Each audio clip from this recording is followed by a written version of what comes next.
Aujourd'hui, je vais vous faire mon top 10 des séries Netflix que j'ai regardées et surtout récemment.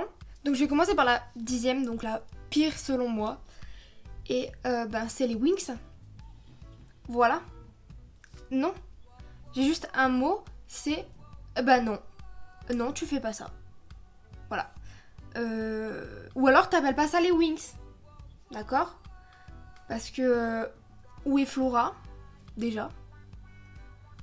Pourquoi tu fais... Alors déjà, il n'y a pas Tekna et tout machin, bon, ok si tu veux.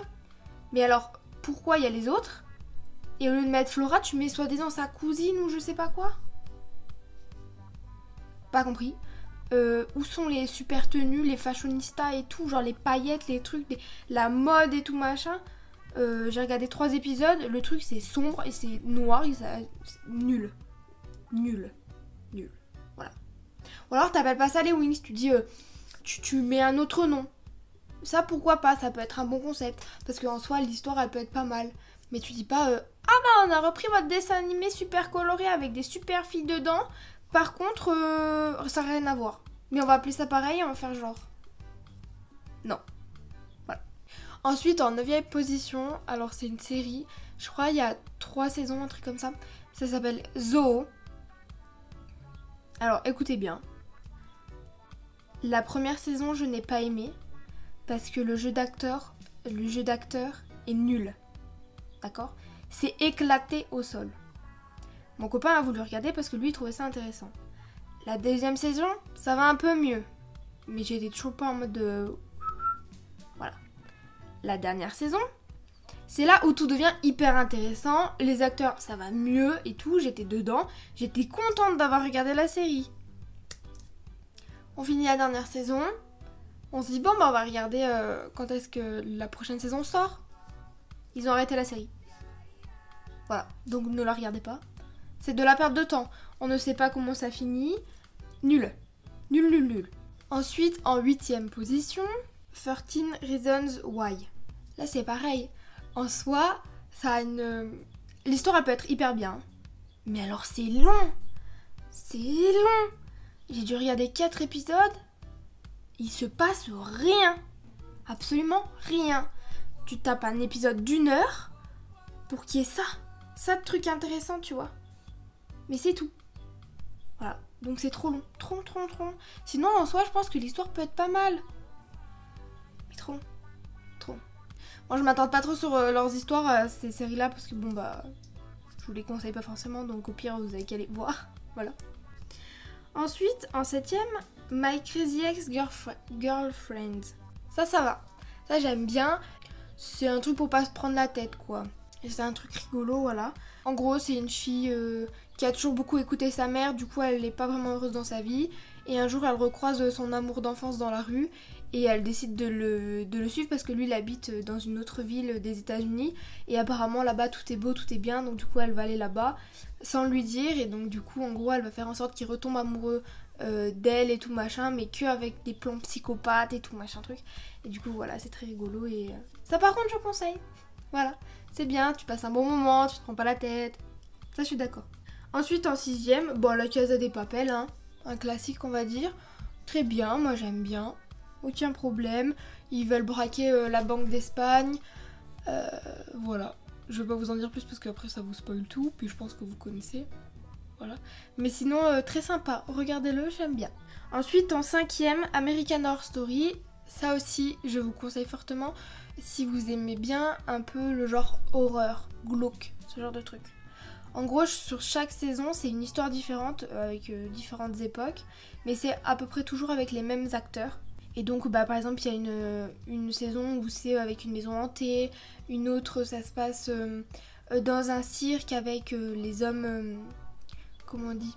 Avant, vous savez, par exemple, les hommes, enfin, les humains qui avaient par exemple, je sais pas, un handicap ou quoi que ce soit, ils étaient mis dans un cirque pour que les gens puissent aller les voir et se moquer d'eux, quoi. Voilà, par exemple une fille très petite, une dame avec 3 nénés, voilà ce genre de truc, quoi, voilà. Donc du coup hyper cool. Moi il y a des saisons que j'ai préférées à d'autres, mais sinon dans l'ensemble hyper bien, hyper intéressant. À voir. Ensuite en 4ème, il y a Hunter x Hunter. Donc vraiment rien à voir. En gros c'est un petit garçon qui veut devenir hunter comme son papa parce que quand il est né son papa l'a déposé chez sa tante et depuis c'est elle qui l'élève et le papa il est parti. Et donc du coup lui il veut retrouver son papa et devenir hunter parce que pour lui si il l'a quitté pour devenir hunter c'est que ça doit être quelque chose de fantastique et il veut vivre ça aussi. Et donc du coup voilà, et très cool, très très cool. Franchement hyper cool, de l'action, des machins, genre j'adore. Voilà. Ensuite là on rentre dans le top 3. Alors attention, les trois séries que je préfère, ça n'a aucun sens. Elles n'ont rien à voir les unes avec les autres. Alors en troisième position, Arrow. Voilà. Je pense que vous devez peut-être connaître si c'est dans le monde de DC en fait, les DC Comics. Le seul truc un peu pénible, c'est qu'en fait il faut... Alors déjà la série est hyper longue. Donc il y a beaucoup de saisons avec beaucoup d'épisodes. Bon ça moi ça me dérange pas, j'aime bien. Mais en soi en fait il faut croiser cette série avec d'autres séries si vous voulez vraiment comprendre ce qui se passe à certains épisodes quoi. Parce que genre des fois vous allez regarder un épisode, il va se passer ça, puis à l'épisode d'après tout aura changé, mais parce que en fait il fallait coupler la série avec par exemple la série Supergirl ou alors la série Flash, voilà. Donc du coup il faut regarder sur internet et il faut faire tous les épisodes dans l'ordre qu'ils disent parce que sinon on est vite perdu et après c'est pas hyper pratique de regarder tout Arrow d'un coup et après regarder toutes les autres séries d'un coup parce que du coup c'est moins dans l'instant et du coup on se spoil certains trucs, enfin voilà en fait c'est juste un petit peu compliqué mais sinon c'est hyper intéressant. C'est Arrow c'est Robin des Bois quoi on va dire.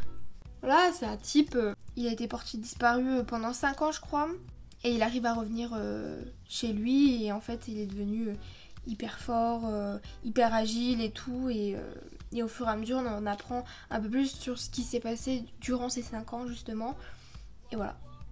Et c'est hyper intéressant. Ensuite, numéro 2, Modern Family. Voilà. Un truc pareil, on se prend pas la tête et tout, et j'adore. J'adore les personnages, j'adore comment ils parlent, comment ils font entre eux, leurs liens, comme c'est fort et tout.